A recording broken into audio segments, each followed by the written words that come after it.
The LA Chargers got exactly what they asked for. Yet another playoff matchup against the New England Patriots in Foxborough.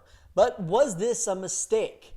After all, the Chargers have gone against the Patriots 3 times in the past couple of decades, and all of those times they failed. Is this too much for the Chargers? Are they destined to once again fail in the postseason, and will Justin Herbert fall to 0-3? Before we get into all the news today, this video is brought to you by Kalshi. Kalshi is the largest prediction market in the United States, and when you download it using the link below and enter the code DIGESTNFL, you'll get $20 when you trade your first $100. On their platform, you can trade yes, no on really any live events, sports, elections, anything you want. And this is available, of course, in all 50 states, whether you're in California, here in Pennsylvania, or even Texas and New York. For Chargers fans, that of course means that you can trade on game outcomes, playoff chances, even player performances on a regulated market where you can cash out at any time. For Chargers fans, we all know what that means. Of course, we're looking at this Sunday against the New England Patriots.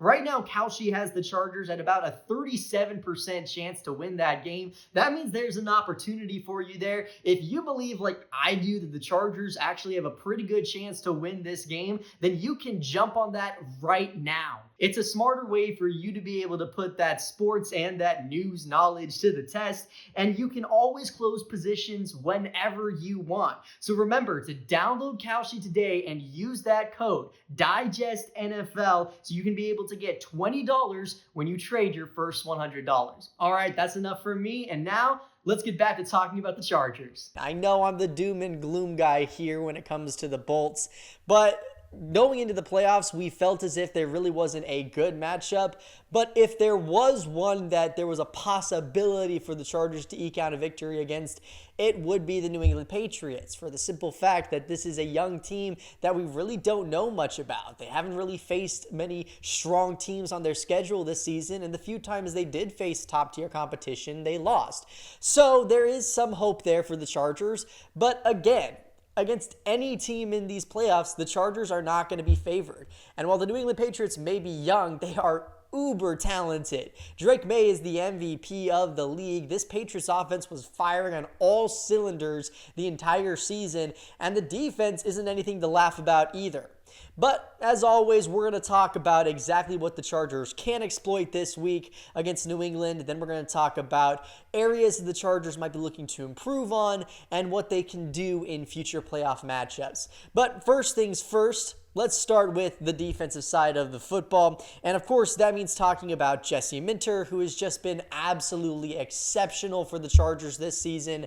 Minter is definitely going to be a hot name in the coaching cycle. There's already been requests by several different teams, including the Titans, I believe, at this point, and the Browns to interview Minter for their head coaching vacancy. He is someone who has done a phenomenal job turning around this Chargers defense that just 2 years ago was one of the worst in the entire NFL. And a big part of that has been Minter's ability to be flexible with his game plans week in and week out. When you take a look at since week 10, when the Chargers got blown out right before the bye week, Minter has done a number of changes to the defense when it comes to those light box personnels, starting to put a little bit more of the safeties deeper and closer to closer to the line of scrimmage, which has allowed them to be able to step up and stop the run a little bit more. And that's led to successes when it comes to overall production for the Chargers defense. Since week 10, they actually have the second highest EPA of any team in the NFL on the defensive side of the football. And when you take a look at the aggressiveness that Minter has shown, that's been a big part of this turnaround for the Chargers defense. In weeks 1 to 11, Minter was 27th in the NFL when it came to third down man coverage rate. But then since week 13, he shot up to 11th when it comes to man coverage rate at 40%. And then when you take a cover 0, which is an all-out blitz percentage look, he is at 3.4% weeks 1 through 11, which was 23rd in the NFL. Since then, that has shot up to 7.2%, which is 7th in the NFL. Long story short, Minter is sending a lot more guys to the line of scrimmage, trying to attack opposing offenses, attack opposing quarterbacks, and also to attack those gaping run holes that we saw in the first half of the season. And it's working. The Chargers defense is performing at a much higher level. But the Patriots are a different story altogether. This is a team that can beat you in a number of different ways. We obviously know what Drake Maye has been doing all season long with a variety of different receivers like Kayshon Boutte and Stephon Diggs. And then when you look at the tight end slot, Hunter Henry is there. He's been productive for them as well. Then you take a look at their offensive line. They've been excellent at creating holes for Travion Henderson and Ramondre Stevenson this year. So the Patriots have a number of different ways to be able to attack the Chargers defense. And this really feels like a bit of a strength on strength matchup. Stephen Haglund pointed out the Patriots run 12 personnel at the 8th highest rate in the league, and they're 4th in EPA per pass out under this formation. But when you look at the Chargers, they're one of the best teams in the league when it comes to stopping 12 personnel, in large part because of Derwin James. They're actually the second best defense against the pass when 2 tight ends are on the field. Derwin James is a huge part of this. His ability to match up man-to-man against some of the best tight ends in the league has been crucial for the Chargers being able to stop opposing offenses. When you take a look at yards per target to tight ends this season, Derwin James is 4th in the league right now, only giving up 4.9 per target to tight ends this year. And that's really going to be important because Drake Maye loves to be able to sneak out Hunter Henry passes on those 3rd downs. The Patriots love to be able to put those heavy jumbo packages in to confuse you as to whether or not they're going to run a pass play or a running play. If Derwin James can stick with Henry and if Derwin James can slow down that passing attack from Drake Maye, I think the Chargers will be able to have a little bit of success, and a large part of that is because of their ability to rush the passer. Daniel Popper was talking about this in his most recent article. He said that Minter has gotten more aggressive in his play calling since the bye week. He will play man coverage on 3rd downs, and he also has more than doubled his rate of cover 0 in some of these cover 0 looks. Now, an interesting part of this article is he pointed out that Drake Maye has only averaged negative 0.23 EPA per dropback against the blitz this season, against cover 0 this season. That's going to be really important because if the Chargers can blitz Drake Maye right up the middle, he is a young quarterback and he might make a couple of mistakes. And as we know, the Chargers are one of the most opportunistic defenses in the league. They have one of the biggest rates they have one of the best rates this season when it comes to forcing either pass breakups, interceptions, or fumbles. They're very good at that. Teair Tart has been critical this season for the Chargers being able to create an interior push right up the middle. If we can pressure Maye in some of those cover 0 looks, we might get lucky and get either an interception or maybe a couple batted passes at the line of scrimmage that could slow down this Patriots offense. But of course, the biggest key to the Chargers finding that success is going to be the play of Odafe Oweh and the pass rush. Oweh has been a game changer for this Chargers defense. When he came over to the team, he had 7.5 sacks and 9 tackles for loss to go along with 18 quarterback hits, and he had one of the highest pressure rates of any edge rusher. He's been crucial to allowing Tuli Tuipulotu and Khalil Mack to be able to play the run a bit more aggressively for the Chargers because he's been able to get that consistent pressure in those 3-man rushes with Mack and Tuipulotu. That has allowed the Chargers to have fresh legs out there and be able to consistently get after the quarterback. Now, will this be enough for the Chargers to move Maye off of his spot? I'm not 100% certain, but it is an encouraging sign.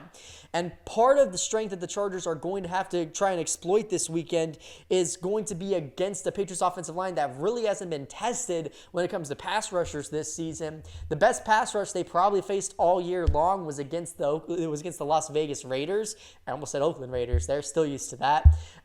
Max Crosby, he was able to cause some problems for the Patriots, and that was one of their lowest scoring outputs on the year. Another game that they struggled in was also the Steelers game. They were only able to put 14 points on the board. In large part, it was because of self-inflicted errors like fumbles, but also because the Steelers were able to get some pressure on Maye as well. They have an excellent pass rushing group with Cameron Hayward and TJ Watt. For the Chargers, though, it's going to be a little bit different because they don't really have a strong interior rusher. As good as Teair Tart is, he's not someone who I can expect to consistently be getting after the quarterback, but they do have a number of ways to be able to attack the opposing offensive line with the different formations that Minter is able to run.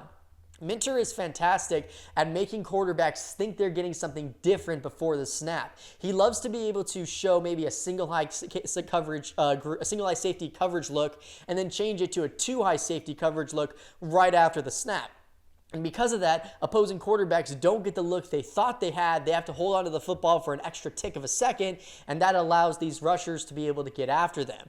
That's going to be crucial for them if they are going to try to slow down Drake Maye.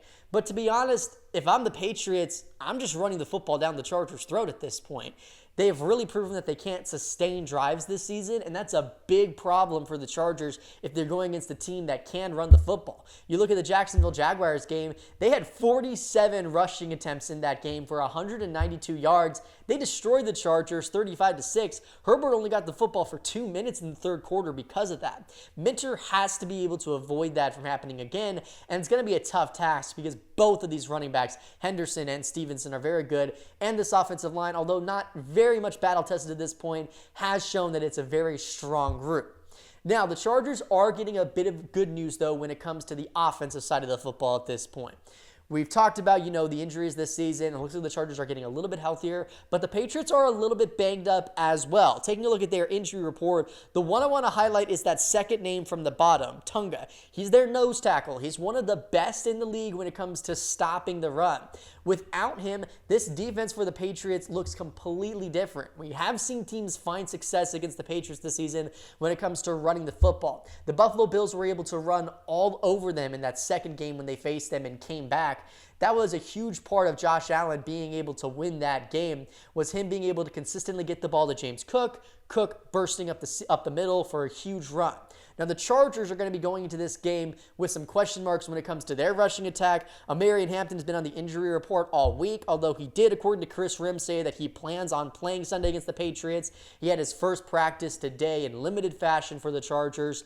But if he's not able to go, or if he's going to be limited, then the Chargers are going to be having to look towards Kimani Vidal. And I do like Vidal a lot. He's someone who has been very, very underrated this season for the Chargers. But it all comes down to whether or not this offensive line is going to be able to create holes for him.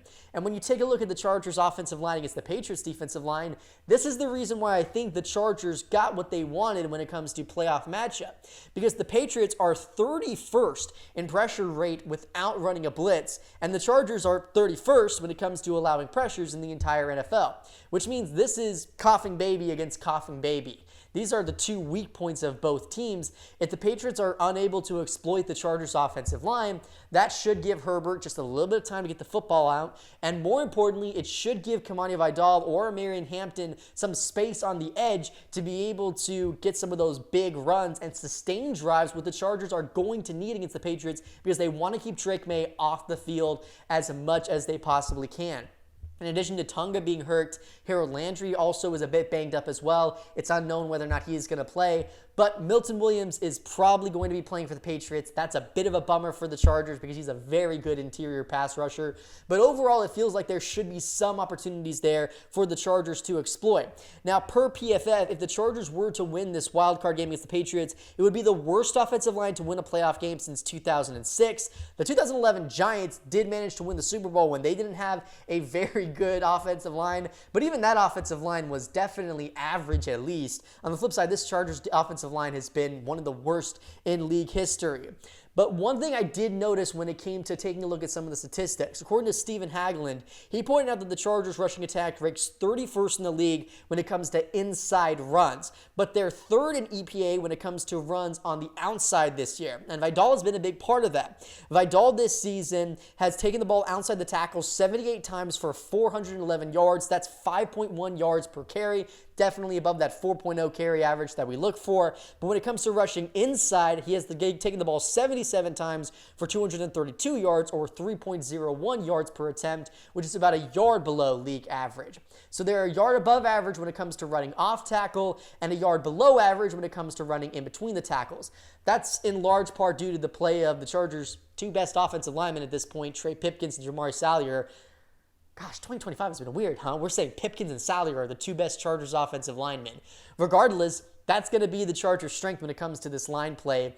And we saw that struggle when it came to the Houston Texans last week. I was fuming watching Greg Roman call plays consistently, runs up the middle. Hampton had no room, and he really, really struggled against the Houston defensive line. On the flip side, I don't think that's going to be the game plan against the Patriots. I think they are going to try to get to those edges, and that should allow Vidal and possibly Hampton to be able to have some opportunities for some big runs. If the Chargers are going to win, that's going to be the key to this game. Getting the ball out of the hands of Justin Herbert and into 30 and 8. Not because Herbert isn't capable of it.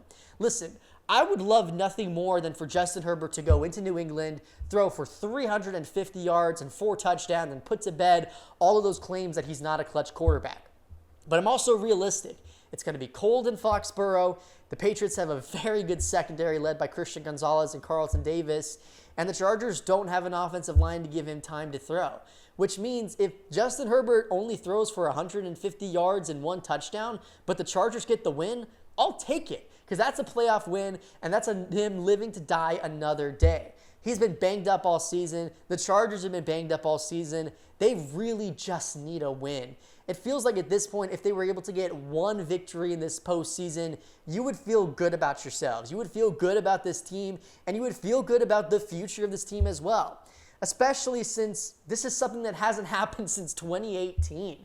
It's been a long time since the Chargers have been able to put a playoff victory on their resume, and it sure would be nice for Jim Harbaugh to get that victory, to be able to cement the start of the new era for the Bolts. And for Justin Herbert, it would be an amazing occasion to not only get his first playoff win and put to bed all those doubts, but also to write a new chapter in the history of the Chargers, one where they're able to go into Foxborough and get a win, something that hasn't happened in over 20 years.